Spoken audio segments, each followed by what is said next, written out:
আপনি যে এত সুন্দর করে কথা বলেন কেন? মায়া বাড়ানোর জন্য?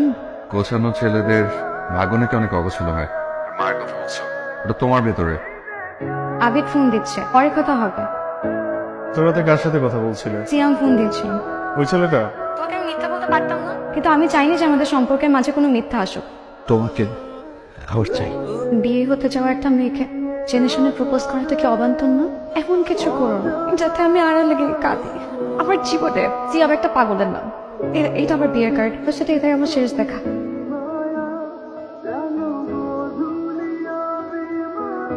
তুমি কেন সিয়ামকে মারতে গেলে? ফ্যামিলি প্রেশার পরে আমি তো তোমার সাথে বিয়ে করার জন্য রাজি হয়েছিলাম। আমার পক্ষে তোমাকে বিয়ে করা সম্ভব না। হিরোগিরি দেখাতে গেলে কেন? নায়িকা পাওয়ার জন্য। পেলে আর কই, শুধু শুধু মাই খেয়ে আসলে। তুই একটু দিলেও তো পারতে। আমি আমার পাগলটাকে অনেক ভালোবাসি। আমি তোমাকে ভীষণ